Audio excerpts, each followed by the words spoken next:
to manage the club after the 1930 season. McCarthy faced formidable opposition from the Philadelphia A's all during the 30s.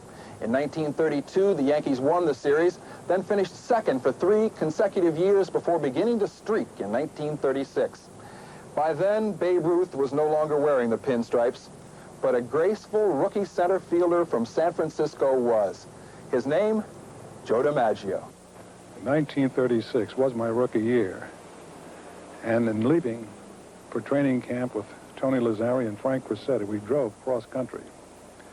It was a very nice experience talking baseball to those 2 old-timers.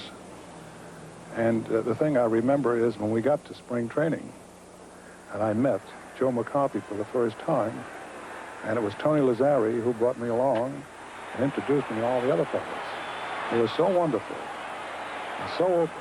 They made you feel right at home. But I believe when you look back, that Yankee dynasty during that period of time was something to behold.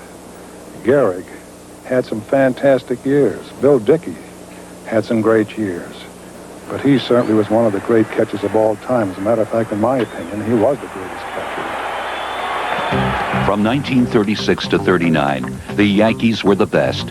With DiMaggio aboard, they won pennants by 19.5, 13, 9.5, and 17 games, and 4 straight World Series.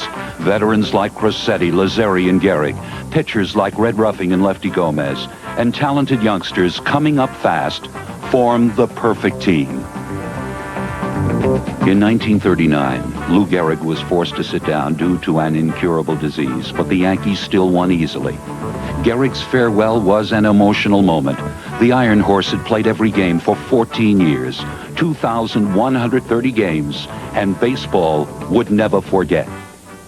Gehrig's speech, I remember quite well. He continually said during that speech how lucky he was. He had a wonderful family, his wife, his father, his mother. He was lucky to play with the Yankees.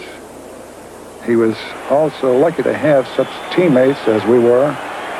And everything that he said was about somebody else, not really about himself. He didn't sympathize. He had no sympathy for himself. He was just a great guy that way.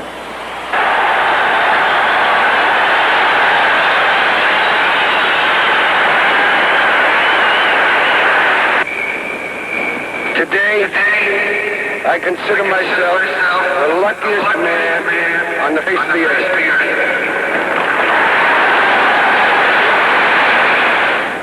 He took things so serious. For instance, he'd go 0 for 4, had a bad day at the plate.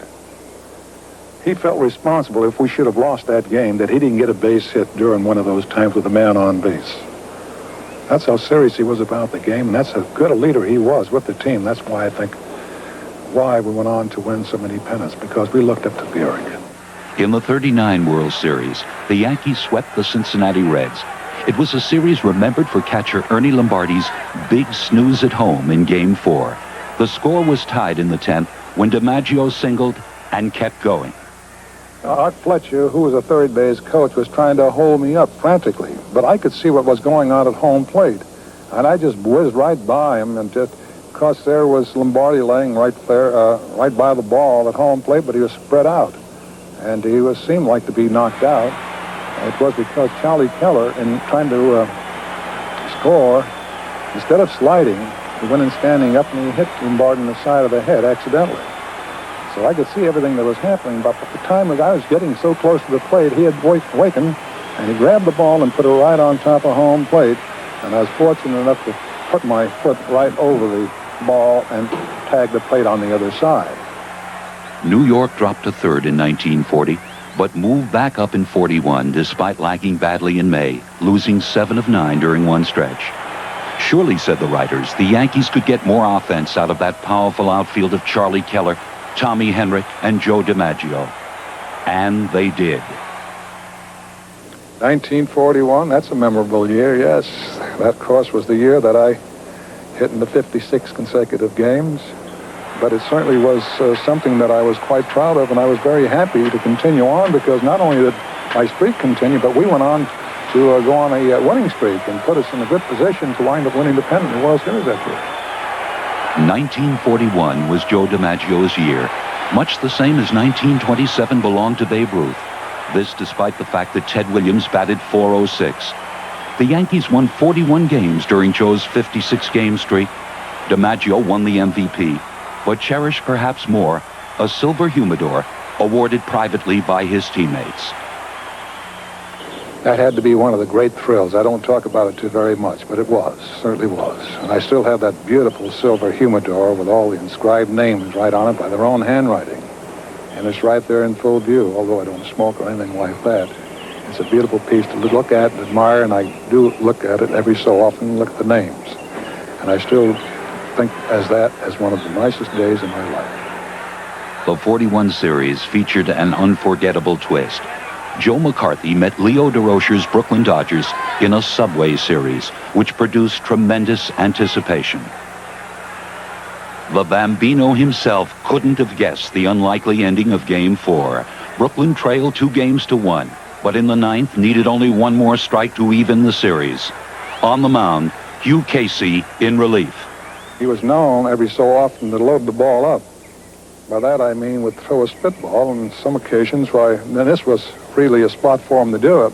That was the next batter. The ball looked like it was going to be right down the middle of the plate. And Tommy Hennick started his swing. He came up with a half swing because the ball broke. He didn't have that kind of a curve. It hit the side of the glove of Mickey Owens, who was quite surprised as well. And it went to the stands. Of course, Hennick, he beat the play out. Kept our rally alive. I was the next batter and got a base hit and drove one run in. Charlie Keller was the next man. He went against the wall in right field and drove us both in. We went on to win that game where we had it lost. The Bombers also went on to win the next game and take the series. They lost in 1942, won again in 43, but then had to wait 4 years to play in the Fall Classic again. Once again, Brooklyn was the opponent. Yankee owners Dan Topping and Del Webb had replaced McCarthy with Bucky Harris, who won despite the efforts of defensive replacement Al Gianfrido in Game 6.